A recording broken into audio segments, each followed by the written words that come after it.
नमस्कार, स्वागत है आप सभी विद्यार्थियों का आपके अपने यूट्यूब प्लेटफॉर्म उदय एजुकेशन में। विद्यार्थियों, इस वीडियो में बात करेंगे अर्धवार्षिक परीक्षा 2022-23 की दृष्टि से इम्पोर्टेंट कक्षा 7 के हिंदी विषय के पेपर के बारे में, जो कि आपके आने वाले अर्धवार्षिक परीक्षा की दृष्टि से काफ़ी इंपॉर्टेंट रहने वाला है।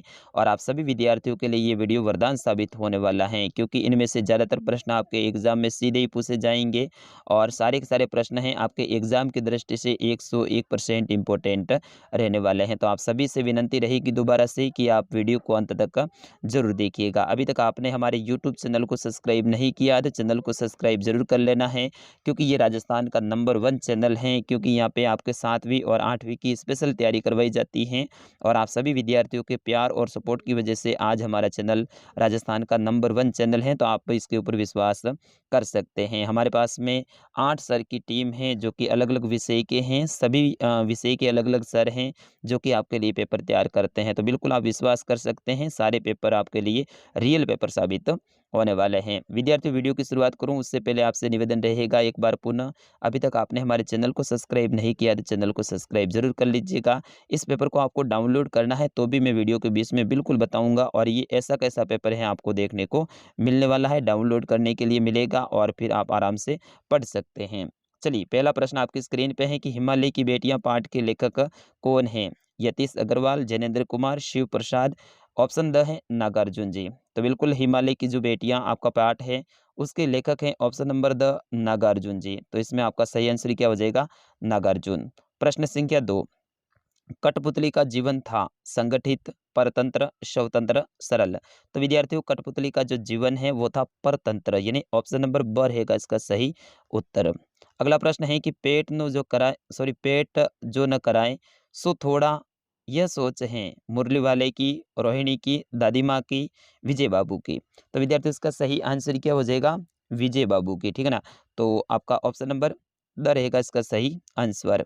अगला प्रश्न है कि रक्त के तरल भाग को कहते हैं। तो रक्त के जो तरल भाग हैं उसे क्या कहते हैं? प्लाज्मा, प्लेटलेट्स, सफेद कण, लाल कण। तो विद्यार्थी, इसका सही आंसर क्या हो जाएगा?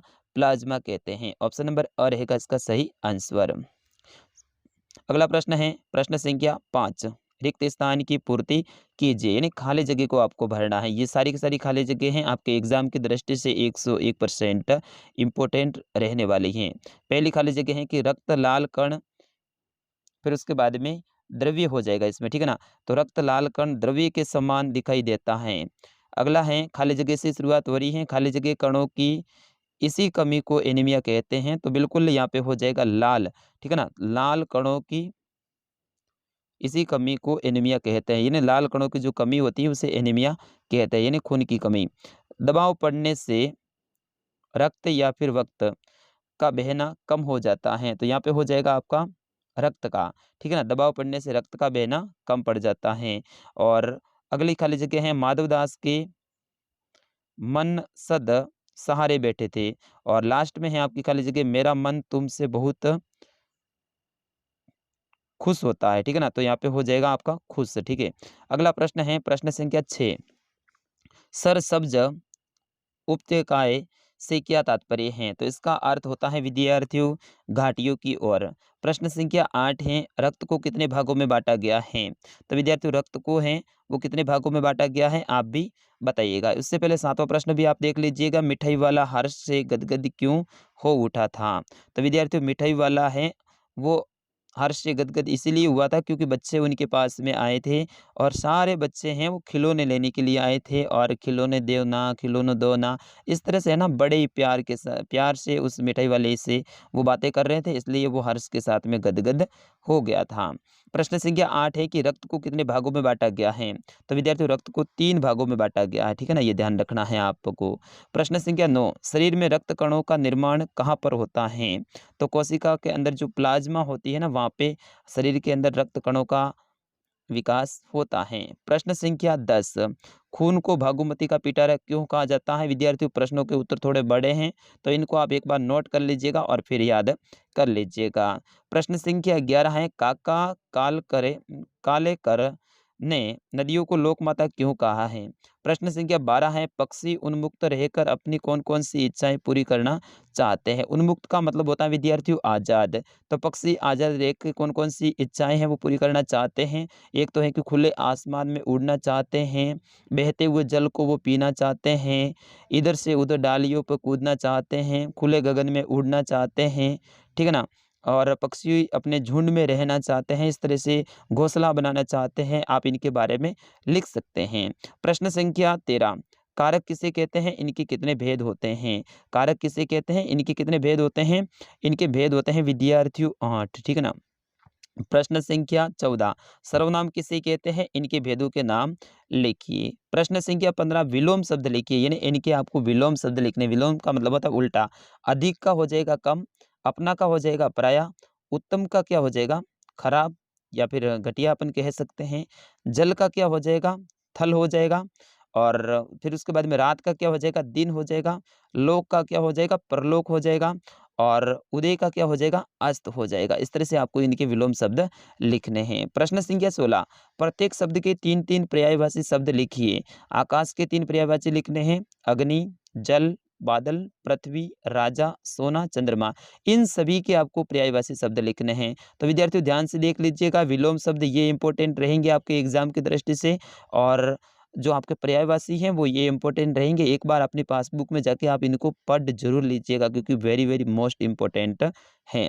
प्रश्न संख्या 17, मिठाई वाला अलग अलग चीजें क्यों बेचता था और वह महीने बाद क्यों आता था? तो इनके बारे में आपको बड़ा सा उत्तर है, याद कर लीजिएगा। प्रश्न संख्या 18 है, कठपुतली को गुस्सा क्यों आया? प्रश्न संख्या 19 है कि अपने प्रधानाध्यापक जी को शुल्क मुक्ति हेतु प्रार्थना पत्र लिखना है। यहाँ पे टीसी का नहीं आया है, शुल्क मुक्ति का आया, मतलब फीस को माफ करने के लिए आपको प्रार्थना पत्र लिखना है।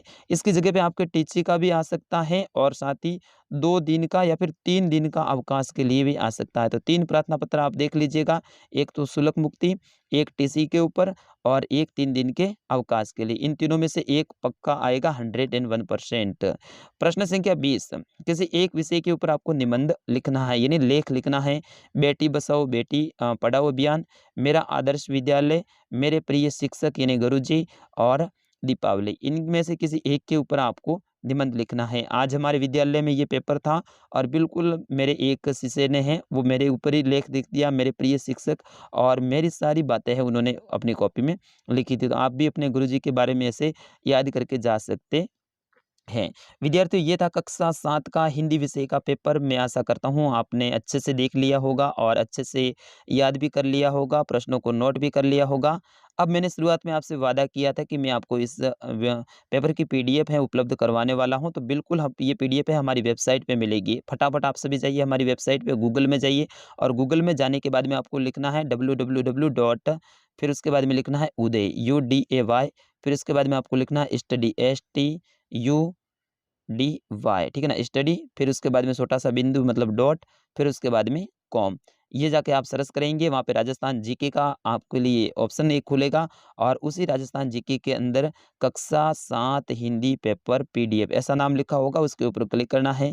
फिर उसके अंदर डाउनलोड करे का एक ऑप्शन आएगा, डाउनलोड करें उसके ऊपर क्लिक करना है। जैसे ही डाउनलोड करे के ऊपर आप क्लिक करेंगे, तो ये पूरी की पूरी पीडीएफ है आपके फ़ोन में सेव हो जाएगी, मतलब डाउनलोड हो जाएगी। फिर आराम से इस पीडीएफ को आप पढ़ लेना, इस पेपर को पढ़ लेना, और अच्छे से तैयार करके जाना। विद्यार्थियों, आगे कौन से विषय का पेपर है आप कमेंट में ज़रूर बताइएगा, अपना और अपने ज़िले का नाम ज़रूर कमेंट में लिखिएगा। मिलते हैं अगले वीडियो में, तब तक के लिए नमस्कार, जय हिंद।